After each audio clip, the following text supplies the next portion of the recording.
धीरे से ले आने वाला प्रभु यीशु मसीह के अधिपवित्र नाम में सब पवित्र लोगों में से देता हूँ। कितना सुंदर गीत गाया। मी कदाई असो सिद्ध माजा मध्य दिशो। देखो कितना अनोखा गीत है ना। एक उदार पाया हुआ व्यक्ति हर एक काम करने के समय में अपना दिल के अंदर ये भावना हमेशा होना चाहिए कि लोगों को मेरे इन कामों में भी मसीह दिखाई दे, है ना। हमारा जीवन प्रभु के लिए है ना, प्रभु को प्रसन्न करने वाला जीवन है। कहीं भी रहेगा वो प्रभु को हमारा दिखाने वाला जीवन होना बहुत जरूरी बात है। तो प्रभु को बहुत धन्यवाद देते हैं। प्रभु और भी एक सुंदर दिन हमारे आयु में जोड़ दिया, मिलकर के हम प्रभु का महिमा कर पाया।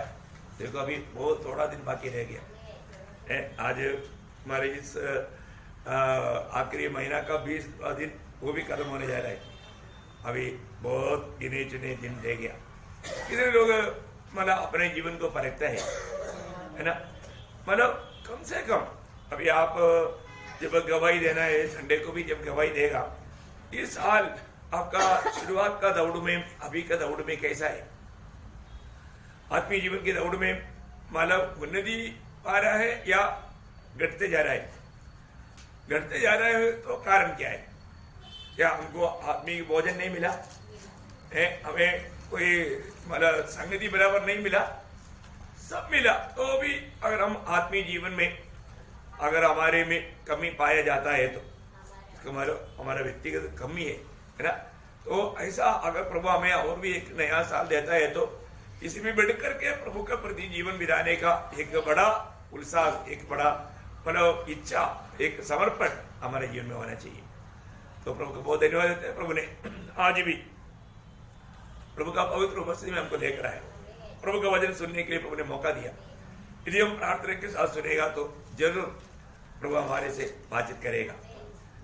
आज मैं आपको जो वचन देता हूं उसका शीर्षक रहेगा, आज आप आजाद है क्या? आज आप आजाद है क्या?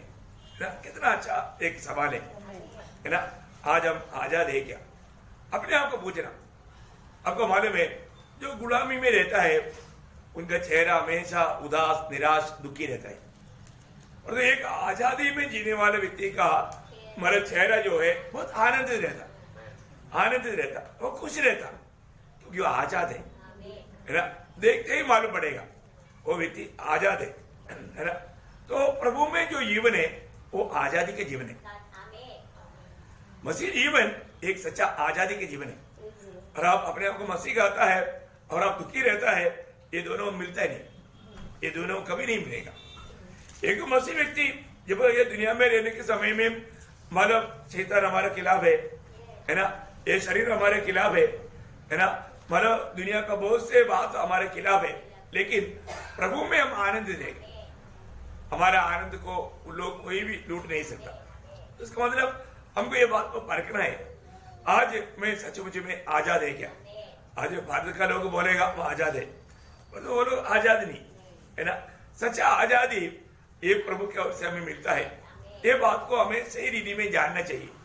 बाकी अगर प्रभु की ओर से आजादी नहीं मिला, वो व्यक्ति सचमुच में आजाद नहीं।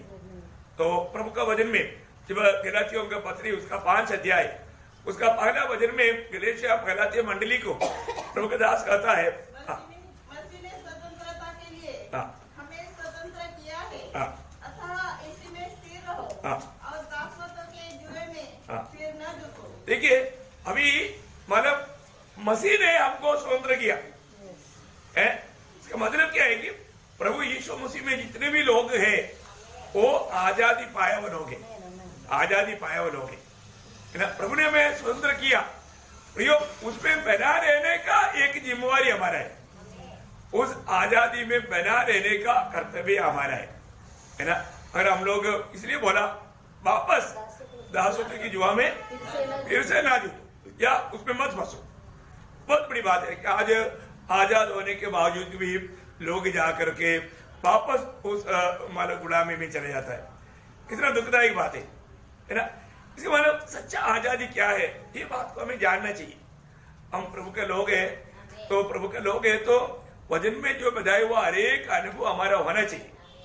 है ना। आपको मालूम है जब यीशु मसीह यहूदियों के बीच में जब संदेश दे रहा था, तब यीशु मसीह ने बोला तुम लोग गुलाम है, तुम लोग गुलाम है। उनको ये बात अच्छा नहीं लगा।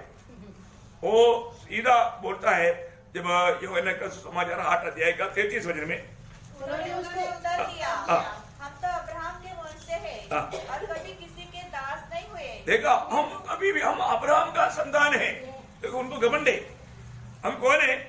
परमेश्वर का मित्र अब्राहम का हम संतान है।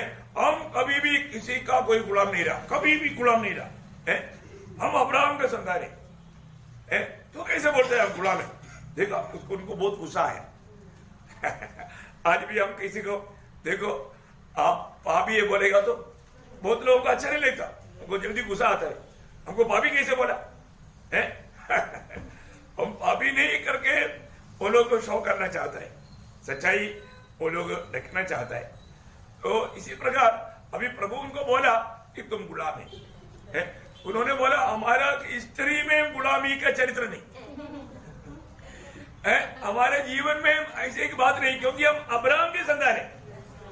जबकि प्रभु ने इन इस्राएलियों को मिस्रईम की गुलामी से छुड़ाने के समय में एक बात खास बोला था, है ना। 430 साल गुलामी में रहा, उनको एक बात खास बोला था। आपको मालूम है क्या बोला था? जब अनुवाद का किताब 15 अध्याय का 15 वचन पढ़ना, अनुवाद 15 अध्याय का 15 वचन। और इस बात को स्मरण रखना, देखा, इस बात को स्मरण रखना कि तू भी मिस्र देश में दास था और तेरे परमेश्वर यहोवा ने तुझे छुड़ा लिया।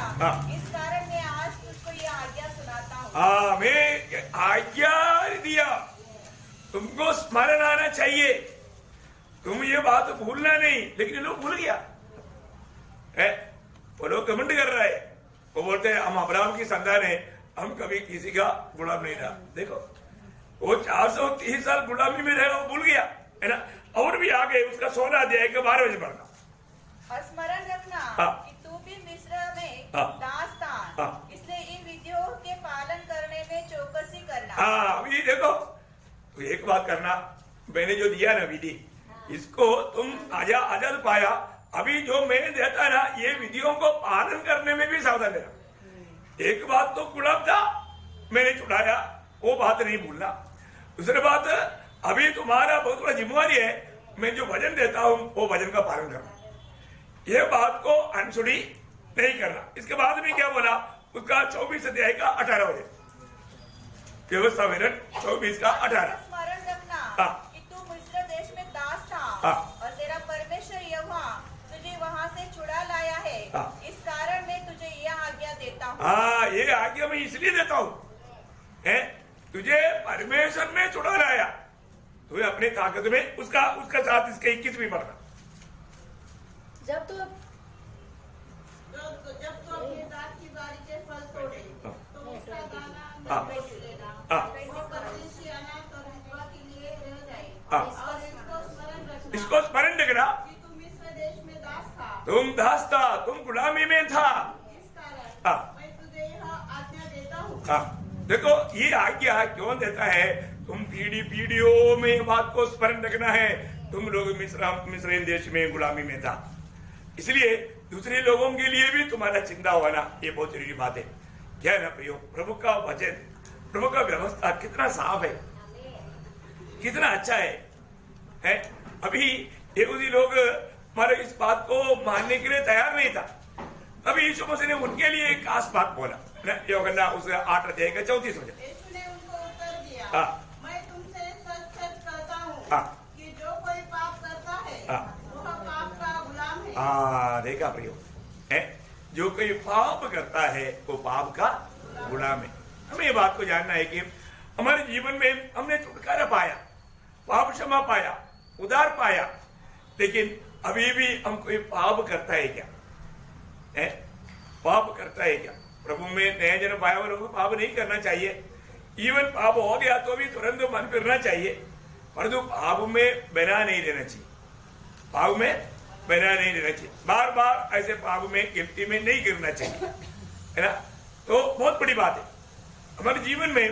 मानो कहीं ना कहीं रीति में प्रियो, जब तक हम दुनिया में रहता है हमारे जीवन में पाप आ सकता है, पाप आ गया बोल करके हमें डरने की जरूरत नहीं, हमें तुरंत उस बात को कबूल करना चाहिए।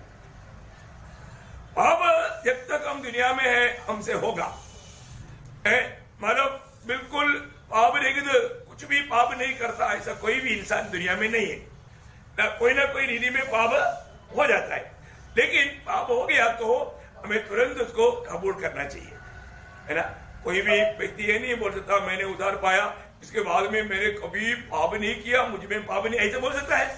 नहीं बोल सकता, है ना। जब पहला योगना में प्रभु का दास ने बहुत साफ बोला, उसका पहला अध्याय का 8 वचन, कि हमने कुछ भी पाप नहीं, तो हम अपने आप को धोखा देते हैं और हम में सत्य नहीं। देखा, हमारे में कुछ भी पाप नहीं, ऐसा नहीं बोल सकता है। इसका मतलब क्या है कि हमारे जीवन में कुछ ना कुछ कमी रहेगा, है वो कमी उसमें रहना चाहिए, ऐसा नहीं। वो कमियों को भी प्रभु के सामने ला करके उस पर विजय पाना है, उसको उस पर विजय पाना है। ये इसमें सावधान रहना है ना। कई बातों में शायद आपको मालूम है, कई कुछ हो सकता है बहुत बातों में वो विजयी होगा, लेकिन एक आधा बात में उसका कमजोरी है, वो जानता है, उसमें बार बार वो गिरता है। प्रभु का वचन में जब दूसरा पत्रोस उसका दूसरा अध्याय का 19 वचन का भी पाठ पढ़ना। दूसरा पत्रोस, क्योंकि जो व्यक्ति जिससे हार गया है वह उसका दास बन जाता है। देखा, जिस बात में वो हार गया, बोले का मतलब बहुत बातों में वो विजयी है, और जो उसके बीच में एक बात में वो हार गया, मतलब उस प्रकार वो उस बात के कारण क्या हो गया, वो दास बन गया, वो दास बन गया। देखो प्रियो, हमारे जीवन में ऐसा कोई बात है क्या जिस बात में हमें बार बार हार होता है, हम नहीं चाहते हुए भी मतलब हमारे में हो रहा है। आपको मालूम है, जब तक हम दुनिया में है अवसर देख करके पाप हमारे में प्रवेश करेगा। पाप का एक प्रेशर हमेशा हर लोगों के जीवन में रहता है ना। वो अवसर जब रोमियो के पत्र में ऐसे लिखा है, रोमियो उसका 7 अध्याय का 11 वचन, क्योंकि पाप ने अवसर पाकर, देखा, पाप ने अवसर पाकर आज्ञा के द्वारा मुझे बहकाया, मुझको गुलाम बनाया, अवसर देख करके धोखा दिया। प्रियो, हमारे जीवन में कई रीति में कई बातों में हम लोग धोखा खा सकता है ना। इसलिए हम उधार पाया, इसका मतलब ऐसा नहीं कि फिर हमें पाप नहीं छुएगा, पाप कदम कदम पर है। जैसा अभी काइन को प्रभु ने बोला था उत्पत्ति 4 अध्याय का 7 वचन में, ये काइन तू सावधान रहना, क्योंकि पाप द्वार पर पड़ा है, उसकी लालसा तेरी ओर है, तुझको उस पर प्रभुता करना है। वो तुझ पर प्रभुता ना करे, पर उस पर तू प्रभुता करे। देखा, इतना सख्त चेतावनी प्रभु ने काइन को दिया था। आज हम लोग कितनी बातों में चेतावनी पाता है प्रिय, है ना। हम प्रभु में आने के बाद ये दुनिया इतना अच्छा नहीं, इसलिए कई बातों में हमें सावधान रहना है, और नहीं रहेगा तो हम लोग पाप का शिकार बनेगा। पाप का शिकार बन गया तो हमारे आत्मीय जीवन में बहुत गिरावट आएगा, अनंतता की बहुत बातों का हमें नुकसान हो जाएगा। इसलिए प्रभु का वचन बार बार कहता है कि हमारे जीवन में मतलब शैतान की दाव हम पर ना पड़े। आप ऐसे देख सकता है कि मतलब जब दूसरा कोरिन्थी उसका 7 दूसरा अध्याय का 11 वचन, दूसरा कोरिन्थी दूसरा अध्याय का 11 वचन, देखा, शैतान का अंबर दाव ना चले, क्योंकि हम उसकी युक्तियों से अनजान नहीं। देखा प्रियो, इतना प्रकार शैतान हमें मानव धोखा देता है ना, धोखा कहता है कि नहीं। प्रभु के वचन की उपस्थिति में आने के टाइम पर भी अन्य चिंताओं में जाता है, वचन को सच्चा दिल से ग्रहण नहीं करता, वचन सुनने के समय में खुशी के साथ नहीं सुनता, है ना। एक बैर भाव में, एक नफरत में, कड़वाहट में भर करके वचन सुनता, वचन का काम करेगा प्रिय, है ना। ये सब किसका काम है? शैतान का। शैतान लोगों को अच्छा नम्र दिल से वचन सुनने के लिए भी नहीं मानेगा। वो उपाय है, वो उस समय में भी हमारे दिल को बहकाएगा। जैसा अभी हम प्रभु की उपस्थिति में बैठा है तो बहुत एकाग्रता के साथ होना चाहिए, वो एकाग्रता भ्रष्ट करेगा, हमारे दिल ही जरूर बहकाएगा, वही बात है ना।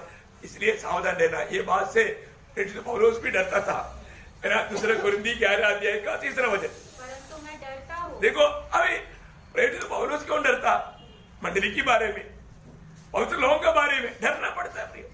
इसलिए बार बार मैं सावधान करता हूँ, अलर्ट रहो।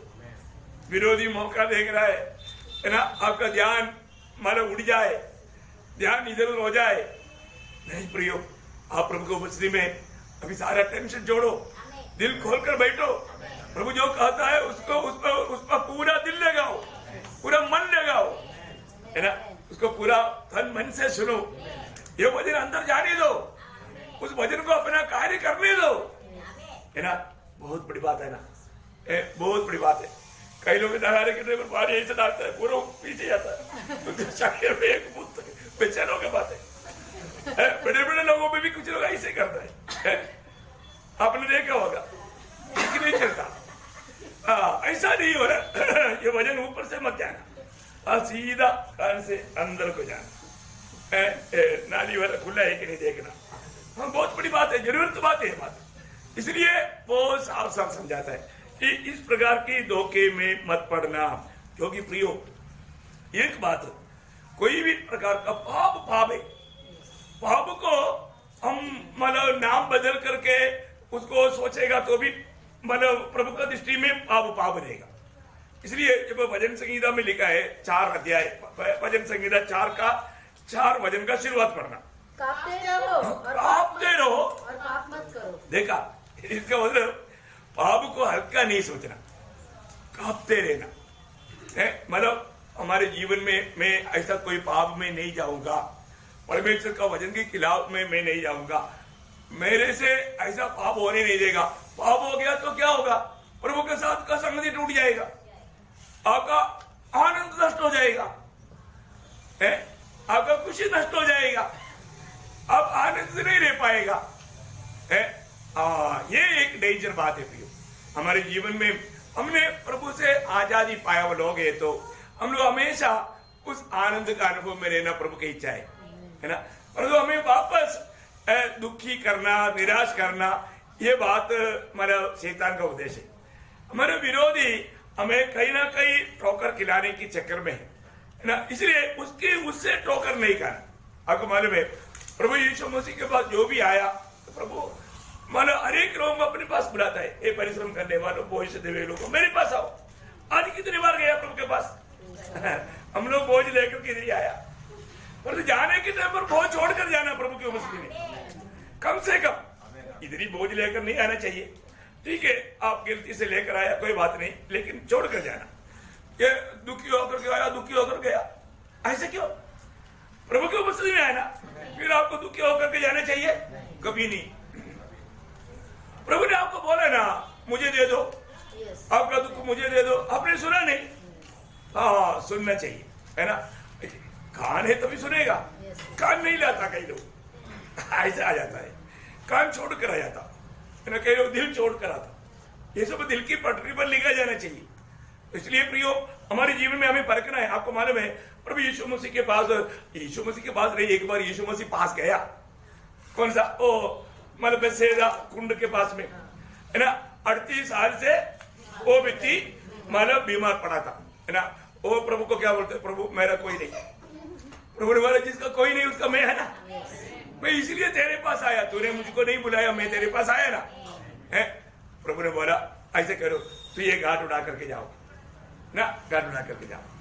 बाद में उसको मिलने के टाइम पर बोला, देखो एक बात भाई, आपको मैंने चंगा ही दिया ना, लेकिन आप पहले भी आपका आदत क्या है? आप में गिरने का आदत है। इसलिए प्रभु ने बोला, यूहन्ना, आपको सबको मालूम है, यूहन्ना 5 अध्याय में, है ना, उसके 14 वचन, देख तू अब चंगा हो गया है। देखो तू अभी चंगा हो गया। हाँ, देखो तू 38 साल से बीमार था ना, अभी तो चंगा ही हो गया ना। आगे को क्या करना? फिर से पाप मत करना। हाँ, फिर से पाप न करना। प्रभु से जो आशीष पाया है प्रियो, वो हम पाप करने के लिए नहीं पाया, फिर से पाप नहीं करना। देखो, आज ये बात पर थोड़ा सा गौर दे दो प्रियो, है ना। प्रभु का दिल को दुख देने वाला, हमारा प्रभु के साथ का नाता तोड़ने वाला, ऐसे पापों में मत जाओ। वही बात है ना, पत्रवाह करने के लिए लेकर आए हुआ भामिनी स्त्री को प्रभु ने पत्रवाह नहीं किया। प्रभु पत्रवाह कर सकता था, क्योंकि प्रभु ने बोला तुम में जिसने पाप नहीं किया वो पहला पत्र मारो। वो पहला पत्र यीशु मसीह मारना चाहिए था, यीशु मसीह ने न्याय नहीं किया, तो इसलिए बाकी लोग भी पत्र नहीं मारा, वो सब चला गया। तब यीशु मसीह सिर उठा करके उसको पूछता है, ये स्त्री कोई तुम्हारा ऊपर पत्थर नहीं मारा क्या? नहीं है ना प्रभु। तो मैं भी नहीं मारता, लेकिन आगे आगे अभी मैं तुम्हें छूट दे दिया, अभी मैं तुमको सजा ना देते हुए माफ कर रहा हूं। लेकिन जब यूहन्ना 8 अध्याय का 11 वचन में हम पढ़ता है,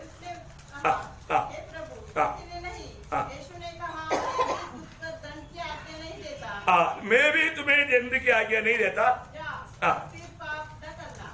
फिर पाप नहीं करना, आगे को पाप नहीं करना। प्रियो, बहुत बड़ी बात है हमारे जीवन में। प्रभु का जो हमारे लिए आलोचना है, वचन है, इसमें बना रहना बहुत बड़ी बात है। हम प्रभु में आया, उधार पाया, उधार पाने के बाद में हमें कैसे भी मनमानी में जीने का लाइसेंस मिला, ऐसे ही क्या? नहीं नहीं नहीं, बहुत बार लोग ऐसे सोचता है, ऐसे नहीं प्रियो। हमारे जीवन में हमें प्रभु का वचन में बना रहना, वचन से दाहिने बाएं नहीं जाना। कई लोगों को ये बात बोलने के लिए उनको अच्छा नहीं लगता।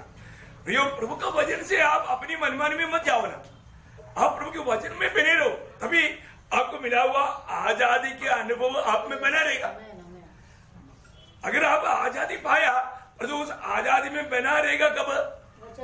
वचन में बना रहेगा, तो बहुत बड़ी बात है। यूहन्ना 8 अध्याय का उसका 31-32 वचन पढ़ना। जिन्होंने उस पर विश्वास किया था, कहा, यदि तुम मेरे वचन में बने रहोगे तो सचमुच मेरे चेले ठहरोगे, तुम सत्य को जानोगे। देखा, प्रभु के वचन में बना रहने वाला लोग ही सच्चाई जानेगा, और सच्चाई तुम्हें स्वतंत्र करेगा। सच्चाई क्या है? यीशु मसीह। अरे फिर भी सच्चाई क्या है? हम लोग सच्चाई जानने के लिए क्या करता है? अभी मान लो नीलेश और आकाश का झगड़ा हो गया, मेरे पास आए कपड़े लेके, झगड़ा हुआ नहीं, एक एग्जाम्पल बोल रहा हूँ, कोई ये बात सोच रहा हूँ, वो लोग कभी झगड़ा नहीं करेंगे। अभी नीलेश बोलता है इसने मेरे को मारा, आकाश बोलता है इसने मुझको गाली दिया। अभी विषय को अभी ये ऐसा बोलते रहेगा तो भी, लेकिन इसका सच्चाई क्या है? सच्चाई इनको दोनों को बुला करके बात करके, मानो ये कहां पर आरंभ हुआ? इस प्रकार गाली देने का या मारने का कारण कहां से हुआ? वो कारण ढूंढ कर जाता है। समझ में आया? कारण ढूंढ के जाने के टाइम पर बात कुछ भी नहीं। वो जो शुरुआत जो है वो है सच्चाई, उसको बोलते हैं सच्चाई। बात समझ में आया? इसलिए माना सच्चाई सिर्फ है कि यीशु मसीह है, क्योंकि यीशु मसीह में सब कुछ है और यीशु मसीह के द्वारा सब कुछ है। इसलिए बोलता है, प्रभु ने बोला मैं सच्चाई हूं। बोले कि मानो ये सब का आधार मैं हूं, मैं नहीं तो कुछ भी नहीं। कितने लोगों ने समझा? हाँ भाई, सच्चाई सच्चाई सुना, लेकिन सच्चाई का वो गहरे वैसे समझा, समझ में आया ना? वो ऐसे उसके बोलता है, यीशु मसीह ने बोला मैं ही सच्चाई हूं। यीशु मसीह को छोड़कर सच्चाई नहीं, क्योंकि ये सारे बात का आरंभ यीशु मसीह है, सारे बातों का आरंभ यीशु मसीह है। Praise Lord. मैं आदि और अंत है। Praise Lord. तो इसलिए यीशु मसीह और सच्चाई है। आप लोगों का ऐसा बोला तो दुख तो नहीं हुआ था? हाँ, प्रेज लॉर्ड। आप लोगों को समझने के लिए एक एग्जाम्पल। तो प्रियो, यीशु मसीह अभी हम सत्य जानेगा कब? जब वो वजन में लेगा, तो प्रभु के वजन में रहेगा तो। इसलिए यीशु मसीह बोला वो सच्चाई में हूं, क्योंकि वो वजन देहधारी हुआ, वो यीशु मसीह है। इसलिए यूहन्ना 8:36 में क्या बोला? यूहन्ना 8:36 वो ये बातें कह ही रहा था कि बहुतों ने उसे नहीं, यूहन्ना 8 अध्याय का 36 हो गया।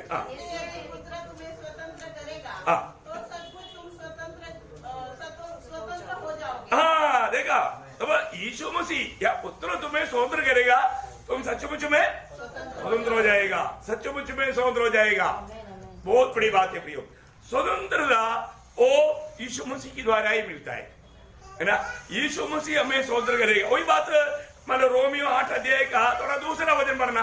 रोमियो 8 अध्याय का दूसरा वचन बहुत प्रार्थना के साथ, क्योंकि क्या है, ये सब एक बहुत बड़ा टेस्ट होता है।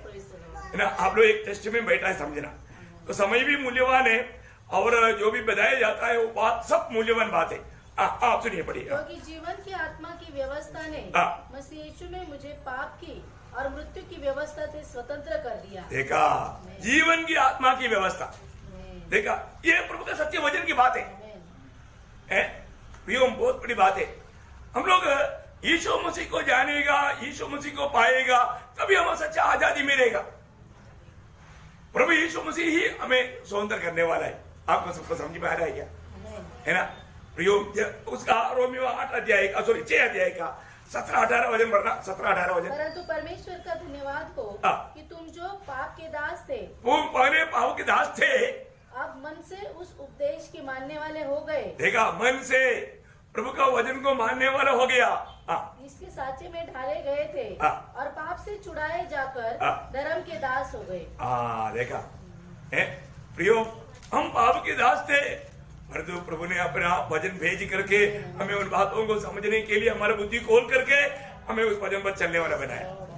ऐसा करता है प्रभु, प्रभु ऐसा करता है प्रियो, है ना। हमारे लिए कितना मूल्यवान बात है।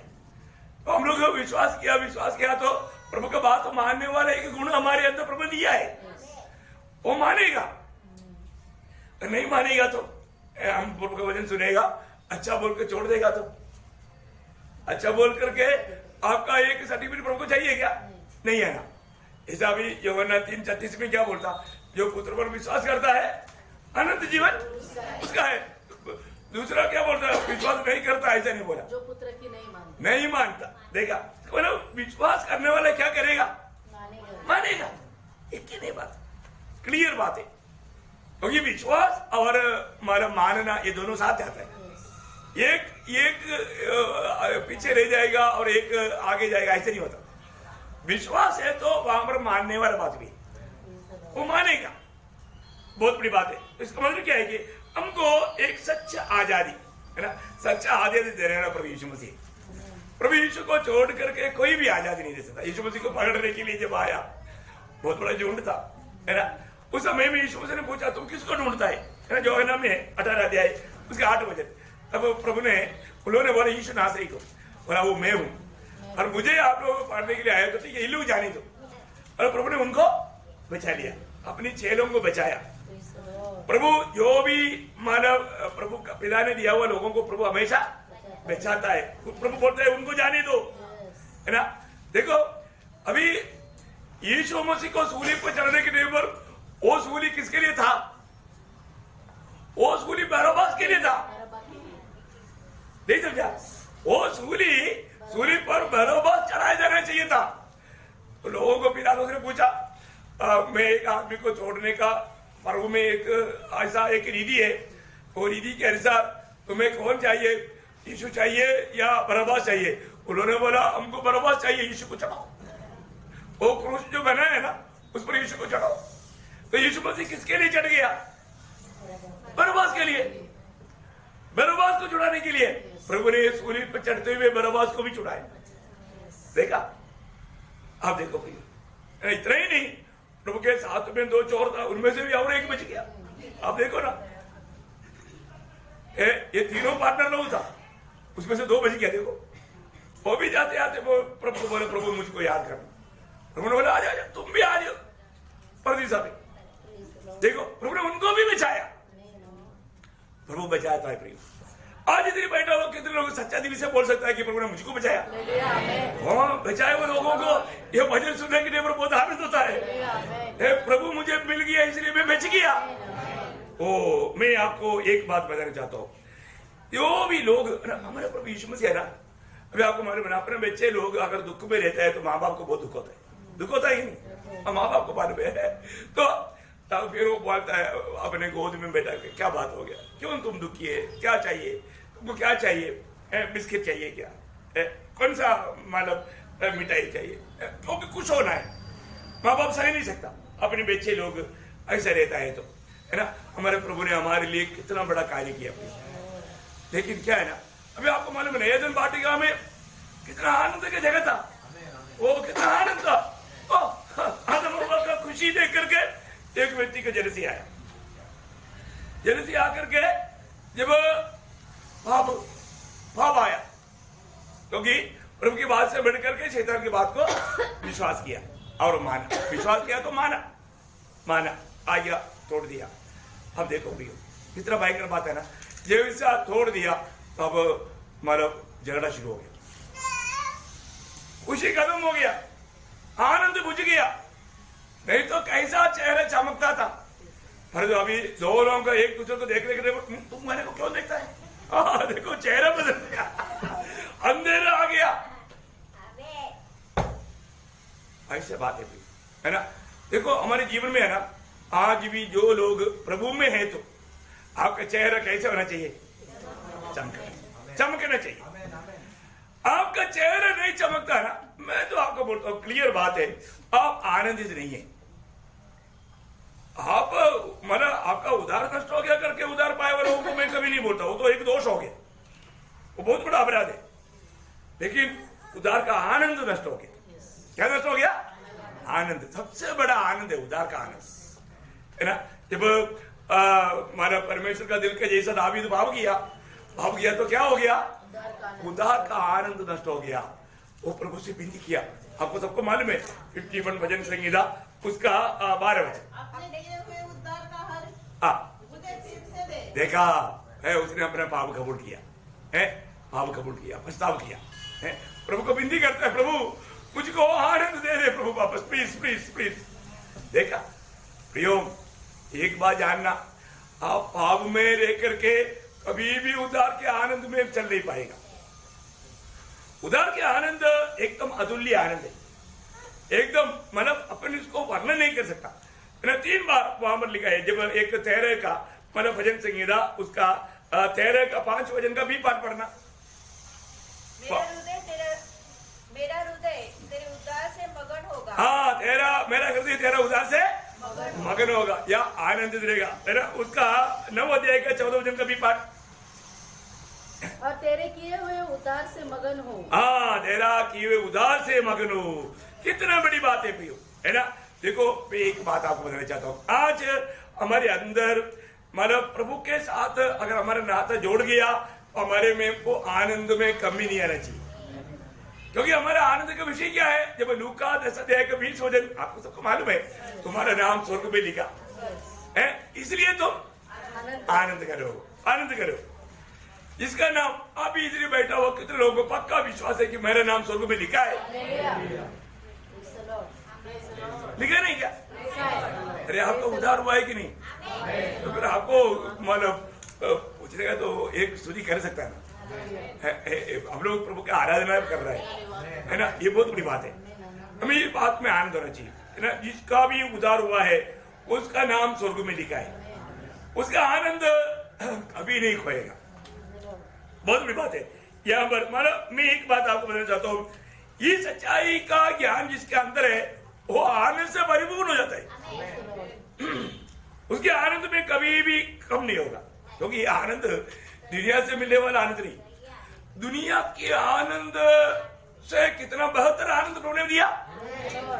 जिस लोग आप दुनिया से कितना भी करोड़ों पाएगा तो भी आपका आनंद से भी, उस आनंद से भी बड़ा आनंद है ना। जब भजन संगीत में लिखा है 4 का 7, तूने मेरे मन में उससे कहीं अधिक आनंद भर दिया है। उससे कहीं अधिक मतलब बोलेगा तो अभी आप सोचो, आपको 100 करोड़ मिल गया और तो इधर हजारों करोड़ से भी बढ़ करके इतना बड़ा आनंद है प्रभु का। अब दाम नहीं उसका मन लगा सकते, इतना बड़ा आनंद प्रभु ने हमारा मन में भर दिया। भरा है कि नहीं? आपका जो बैठने का अवस्था देखने के लिए बाहर पड़ता है, भर दिया सच में। माइलस्टोन जैसा बैठा है, भरा हुआ व्यक्ति ऐसे करेगा और हिलेगा। ठीक है। फिर प्रभु का जन जिसको उधार मिला, प्रभु ने उनको पहनाया हुआ कपड़ा का नाम तो क्या मालूम है? वो यही तो बात है ना। जब भजन संहिता 30 अध्याय का 11-12 वचन, मेरे लिए विलाप को नृत्य में बदल डाला। तूने मेरा ताट उतरकर मेरे कमर में आनंद का पटुका बांधा है, ताकि मेरी आत्मा तेरा भजन गाती रहे, कभी चुप न हो। ये आनंद पाया वो लोग प्रभु को स्तुति करते रहेगा। मैं इसलिए बोला विजयी लोगों का चिन्ह है, उनको ऑटो में हमेशा प्रभु का स्तुति रहेगा, प्रभु का स्तुति रहेगा। प्रियो, एक बात है, उधार पाया व्यक्ति को दुनिया का कोई भी अवस्था, कोई भी नुकसान, कोई भी बात उनका आनंद चिन्ह नहीं ले जा सकता, नहीं ले जा सकता। उसका एकदम सबूत है, हबक्कुक गवाही देता है। देखो आपको सबको भाई हाथ है ना, 3 अध्याय का 17-18 वचन। क्योंकि चाहे अंजीर के वृक्षों में फूल न लगे और न दाख लताओं में फल लगे, जलपाई के वृक्ष से केवल धोखा पाया जाए और खेतों में अन्न न उपजे, भेड़शालाओं में भेड़ बकरियां न रहे और न थानों में गाय बैल हो, तो भी मैं यहोवा के कारण आनंदित और मगन रहूंगा और अपने उद्धारकर्ता परमेश्वर के द्वारा, उद्धारकर्ता परमेश्वर के द्वारा अति प्रसन्न रहेगा। आप देखो, आपने कभी देखा नहीं है वचन? छोटी छोटी बातों में दुखी निराश रहने वालों का भी क्या बताऊं? प्रियो, चारों तरफ से अवस्था प्रतिकूल होने पर भी भक्त का खुशी में कमी नहीं है ना। आप देखो, 1 हफ्ता से खाना नहीं, मेरे बात नहीं, मैं तो आज भी खाया, परंतु भक्त का जीवन में 1 हफ्ता खाना नहीं खाया तो भी उसका भक्ति में कमी आएगा, आनंद में कमी आएगा?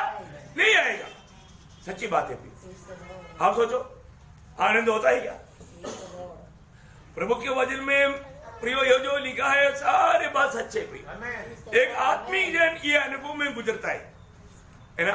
अगर हम ऐसा अनुभव में नहीं है तो मैं तो ऐसा मतलब देखते रहता है एक लोगों को कि लोग ये वचन में आने के टाइम पर कितना आनंदित है।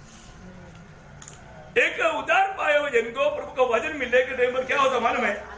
आनंद होता है, आनंद होता है, आनंद होता है ना। 119 का 162 वचन देखिए आप। जैसे कोई बड़ी लूट पाकर हर्षित होता है, वैसे ही मैं तेरे वचन के कारण हर्षित हूँ। देखा, मैं तेरे वचन के कारण आनंदित हूँ, हर्षित हूँ। देखा, प्रभु का वचन, प्रियो ये वचन थोड़ा भी छुएगा तो आपको मालूम है, जब करंट में छुएगा तो शौक लगता है ना, उस भी बाइक का शौक है। प्रभु के वचन प्रभु के लोगों के लिए बहुत आनंद लगता है ना। भक्तों के जीवन में जब वचन आता है, क्योंकि उनका जरूरतमंद वचन प्रभु देता है, वो बात है, उसका जरूरतमंद वचन देता है तो फिर आनंद होता ही है ना। हमारे जीवन में आज हम एक सच्चा आशा में है तो हमें वचन आएगा और हमारा आशा को मजबूत करता है, तब हम और भी आनंदित हो जाएगा, और भी आनंद हो जाएगा ना। जब रोमियो 12 अध्याय का 12 वचन, रोमियो उसका 12 अध्याय का 12 वचन। आशा में आनंदित रहो, क्लेश में स्थिर रहो, आशा में आनंदित रहो। आशा है ना, कल भी हम लोगों ने सीखा ना आशा के बारे में, है ना। बहुत बड़ी बात है, हमें आशा दिया वो प्रभु में आनंदित रहना, बहुत बड़ी बात है। तो एक बात मैं आपको बताना चाहता हूँ, हम उधार पाने के बाद में ये दुनिया में 2 राज है। कितने राज है? 2 राज है। एक शैतान का राज है और एक परमेश्वर का राज है। राज हम कहाँ रहे? परमेश्वर के राज। हाँ, जितना भी लोगों को प्रभु ने छुटकारा दिया, पाप क्षमा दिया, शैतान का राज से छुड़ा करके पुत्र का राज्य में लाया, परमेश्वर के राज्य में लाया। परमेश्वर के राज्य में रहने वाला स्वर्ग कैसे रहता? हाँ, स्वर्ग में कोई दुख है क्या? कोई मुंडी नीचे करके बैठेगा? सवाल नहीं। ऐसे लोग उधर जाएगा भी नहीं, क्योंकि वो लोग इधर ही प्रभु का निंदा करते हैं। हमेशा ध्यान देना प्रियो, इसको बहुत सावधान से। परमेश्वर का राज्य का अनुभव हमारे जीवन में एक ही नहीं, मेरे जीवन में एक ही नहीं ना। रोमियो 14 अध्याय का 17 वचन देखो, ये सब वचन प्रियो, ये वचन सच्चा है, ये हमारा अनुभव होना चाहिए। क्योंकि परमेश्वर का राज्य खाना पीना नहीं, परंतु धर्म और मिलाप, आनंद है जो पवित्र आत्मा से होता है। देखा, हमारा मंडली जीवन कितना सुंदर है, मंडली जीवन कितना सुंदर है। परमेश्वर का राज्य क्या है? खाना पीना नहीं, दुनियादारी की बात नहीं है, वो एकदम धर्म का जीवन है, धार्मिकता का जीवन है। देखो, वहां पर आनंद ही आनंद है, आत्मा में भर करके जीवन है।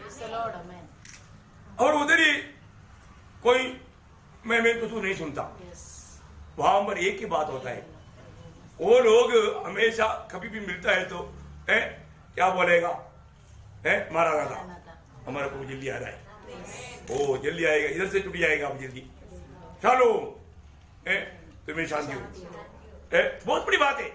वहां पर वो राज्य में रहने वाले को खूबी क्या है ना, वो हमेशा प्रभु का स्तुति करते रहता। कैसा दुखी होकर करे, स्तुति करो बोलने पर नहीं। जब पड़ोसियों मारा जाएगा 13 बजे, उसी ने हमें अंधकार के वश से छुड़ाकर अपने प्रिय पुत्र के राज्य में प्रवेश कराया। किसने कराया? पिता का धन्यवाद करते रहो। कौन से वचन है? 12 से पढ़ लो। और पिता का धन्यवाद करते रहो जिसने हमें इस योग्य बनाया कि ज्योति में पवित्र लोगों के साथ मिरास में सहभागी हो। उसी ने हमें अंधकार के वश से छुड़ाकर अपने प्रिय पुत्र के राज्य में प्रवेश कराया। देखा, अभी एक्चुअली वो वचन इसी प्रकार ही आना चाहिए, जिसने हमें अंधकार से अद्भुत ज्योति में पुत्र के राज्य में लाया, उसको आनंद के साथ स्तुति करते रहे। आनंद के साथ।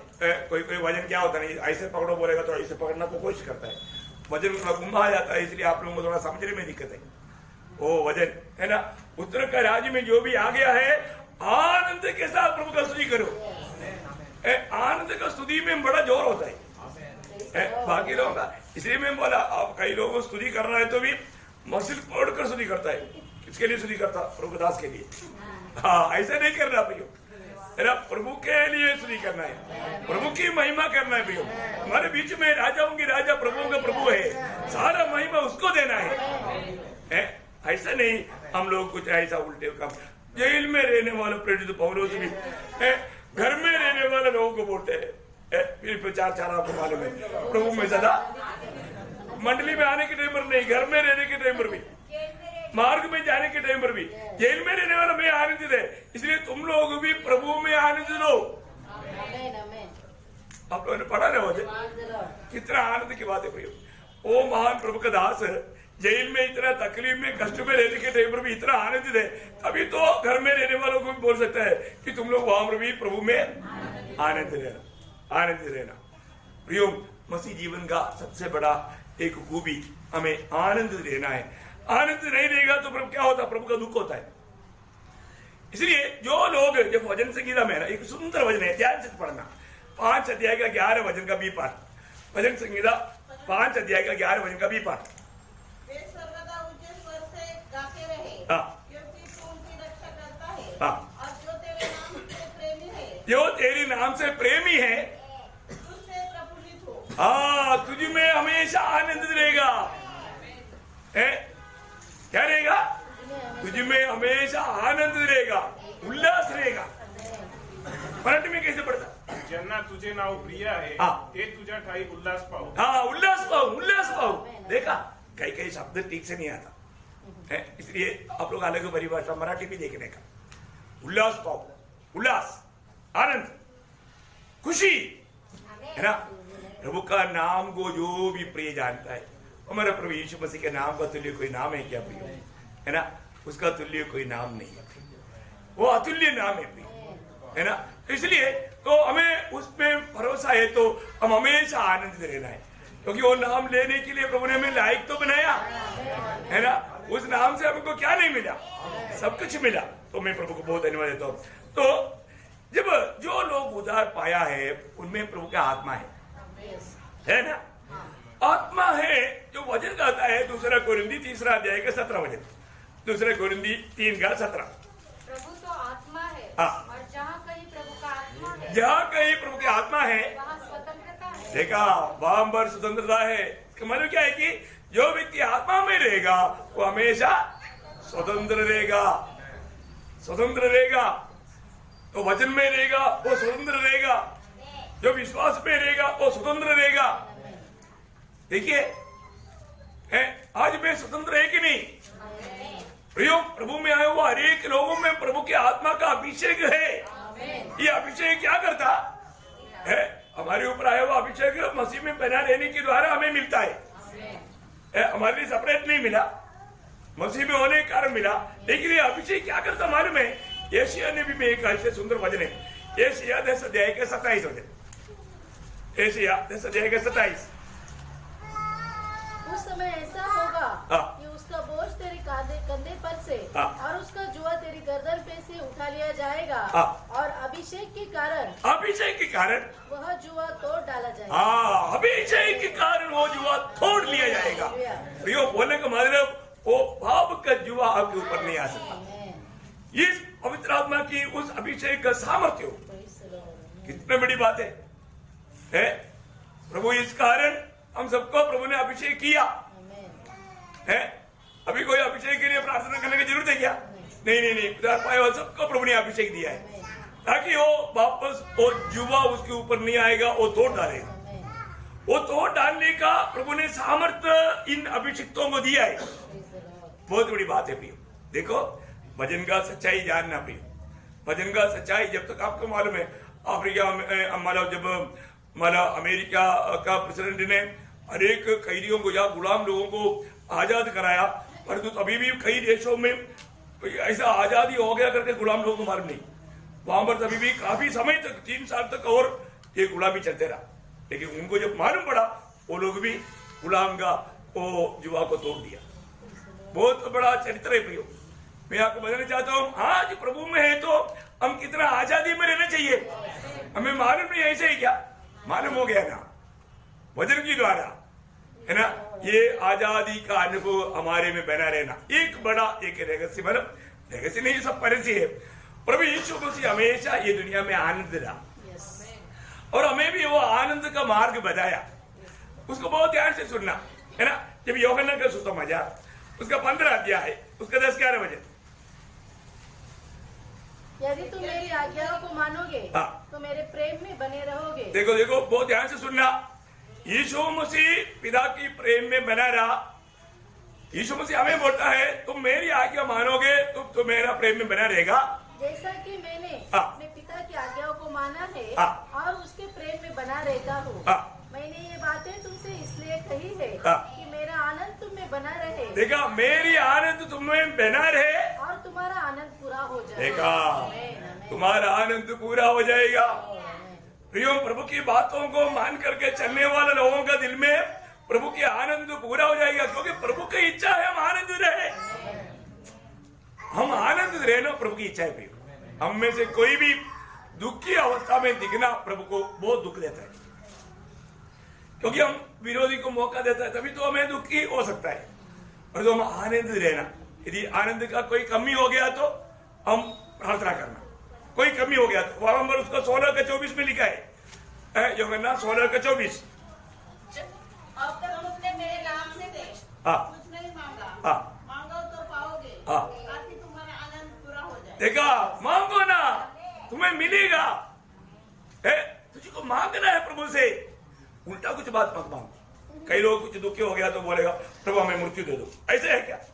नहीं, वो तो एक वो मांग के प्रभु देगा क्या? नहीं, प्रभु मेरा जीवन में कुछ आनंद का गति मुझे दिखता है, मुझे मेरे अपने आप के आनंद में मुझको परिपूर्ण कर। मांगो, प्रभु देगा, बिल्कुल भर देगा प्रभु। बहुत बड़ी बात है ना भाई। देखो, प्रभु हर एक वचन में विश्वासी होगी।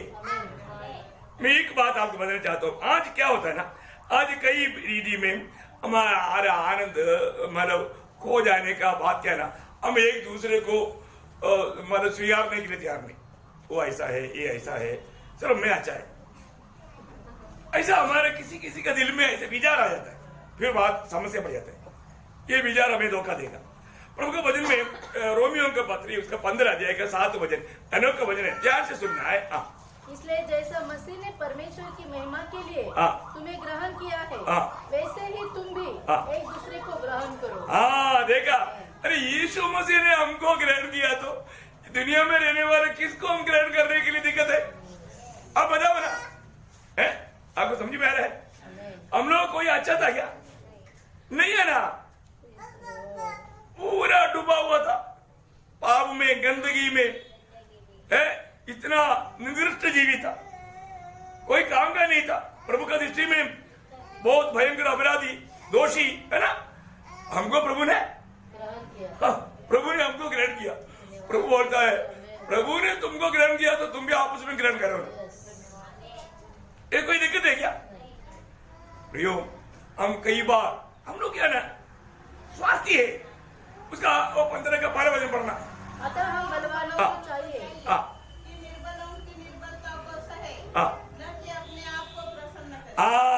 हम लोग क्या सोचता है ना, मुझको खुश होना है, मेरा खुशी मैं कभी भी जाने नहीं दूंगा। और यही तो समस्या है, हम स्वार्थी है ना। आपको मालूम है आजकल ये स्वार्थता का कारण लोग कितना भयंकर पाप करके बैठता है ना। हमारा इधर का बात नहीं, केरला का बात है, नहीं तो फिर आपको दुख लगेगा। एक स्त्री या औरत अपना प्रेमी के साथ रहने के लिए अपना 2 साल का बच्चे को मतलब बकेट में पानी भर के उसको डुबा करके उसमें मार दिया। आप देखो, क्योंकि वो लड़का ने बोला ये बच्चा रहेगा तो तू मेरे साथ नहीं रह जाएगा, इसलिए उसने उसको बड़ा बकेट के अंदर पानी भर करके दबा करके उसमें मतलब मार दिया, पड़ा गया। अभी दोनों जेल में। हाँ देखा, सीधा नहीं काम क्या है, स्वार्थता है। मतलब अपने बारे में सोचा, अपने सुख के लिए। प्रियो आज कितनी ऐसे काम करने वाला है, कितनी गलत काम ऐसे करता है प्रियो। और केरला में भी एक स्त्री वो अपने प्रेमी के साथ रहने के लिए अपने पति को, पति के माँ बाप को, 6 लोगों को पोटासियम साइनाइड देकर के मार डाला। आप देखो अभी भी वो जेल में। भयंकर संभव है, आप लोगों को सबको मिला होगा न्यूज, भयंकर संभव। ऐसा कितना चरित्र है, बाप रे, बोल नहीं सकता।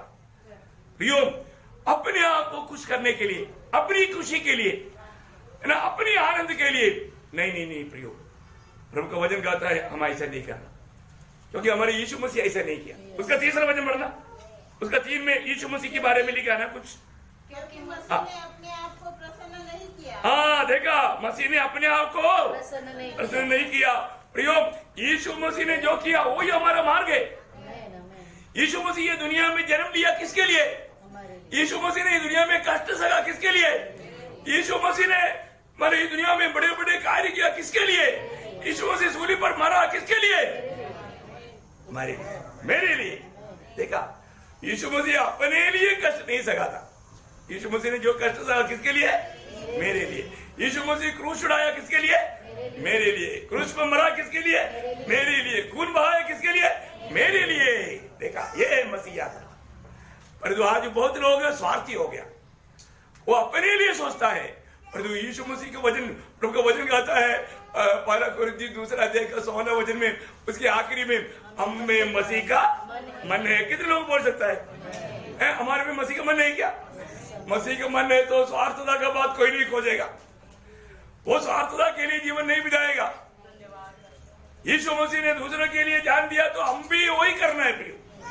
अपने स्वार्थता के लिए जीवन बिताना नहीं, वहां पर हमारा आनंद सब नष्ट हो जाता है, हम आनंद से खो जाता है प्रिय, है ना। अपने आप को परखना है, आज मैं सच्चा आनंद क्यों नहीं है?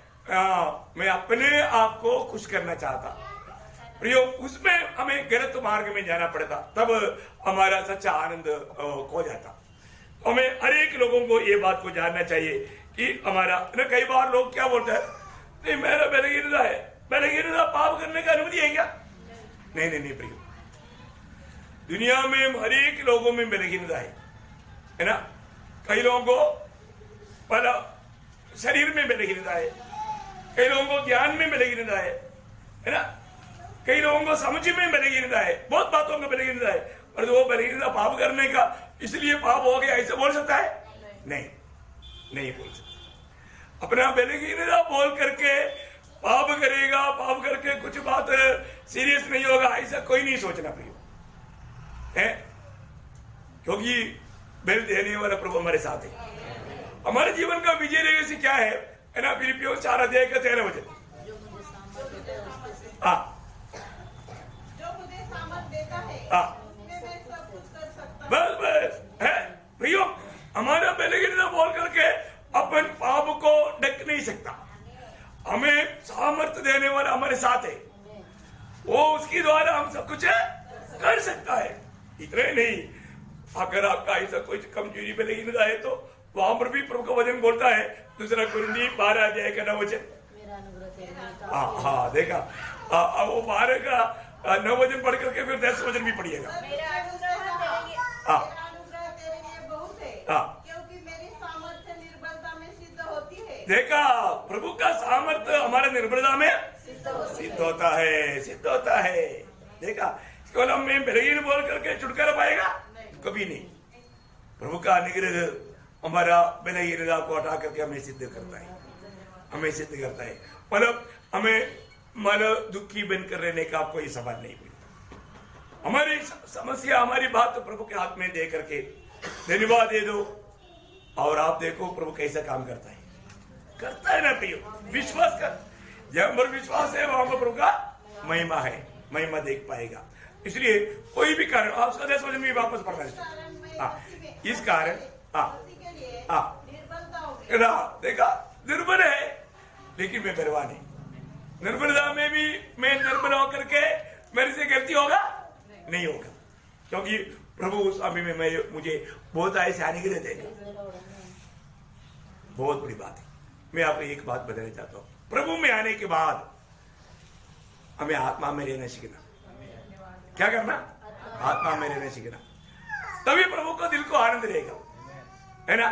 जब गलातियों 5 अध्याय का 22 हो जाए, आत्मा का फल प्रेम, आनंद। बस आत्मा का फल में क्या है? प्रेम, आनंद है, आनंद है।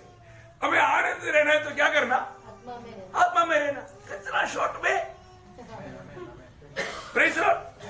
अरे ज्योति में रहना है तो अभी देखो फान नहीं है, फान मिलना है तो देखो फान सोचना सब ओके है, सब स्विच डालने की बात है। अभी हमारे में आत्मा है, हमें क्या करने का? आत्मा में रहने का। आत्मा में रहने के टाइम पर वहां पर दुख घुसेगा? ज्योति जहां मरे वहां पर अंदर घुसेगा? नो। इतना सुंदर जीवन है प्रियो, मसीह जीवन। मैं ये नहीं बोलता कि हमारे जीवन में कोई संकट नहीं, प्रतिकूल नहीं, कष्ट नहीं, तकलीफ नहीं है, सब कुछ है। लेकिन हम आत्मा में रहेगा तो हम इन सारी बातों को ऊपर से जाएगा, क्योंकि अनुग्रह हमारे साथ है। प्रभु बोलता है तुझे कोई भी बात नहीं रुक सकता। मैं आप लोगों को कई बार बताया ना, एक व्यक्ति जब बोट में जा रहा था तो एक पानी में, नदी के बीच में एक पहाड़ आया है। वो बोलता है प्रभु ये पहाड़ हटाओ। प्रभु बोला बेटे मैं पहाड़ को नहीं हटाता, मैं पानी के लेवल को बढ़ाता। तुझे पार होना है ना, पानी के लेवल बढ़ाया, बोट चला गया। धन्यवाद प्रेज लॉर्ड। है ना, हम लोग कई बार क्या है, अपन हटीला में रहता है, वो हटीला स्वभाव हमको डुबा देगा। नहीं प्रियो, प्रभु हमको हर अवस्था में पार कराएगा, क्योंकि प्रभु का अनुग्रह में इतना बड़ा सामर्थ्य है। अगर आप और रोते रहेगा, बुड़बुड़ाते रहेगा, ये अनुग्रह मिलेगा नहीं, अनुग्रह काम नहीं करेगा, क्योंकि आपको विश्वास नहीं। प्रभु का हर एक काम हमें अनुभव में लेना है तो प्रभु के वचनों में हमें विश्वास चाहिए, विश्वास चाहिए। तो मैं प्रभु को धन्यवाद देता हूँ। प्रियो, हम हर एक लोगों को ये जानना है, आज अगर मैं सच्चा आजादी में नहीं है तो उसका कारण क्या है? मुझे मेरा प्रभु में भरोसा नहीं, प्रभु के वचन में मुझको विश्वास नहीं, इसलिए मैं दुखी है। प्रियो, ये दुनिया का कोई भी अवस्था में एक वक्त को दुखी नहीं करा सकता। वो प्रभु को पाया व्यक्ति है तो वो प्रभु में हमेशा आनंदित रह सकता है करके बाइबल कहता है। इतना प्रतिकूलों में भी पौलुस हमेशा प्रभु में आनंदित करता था।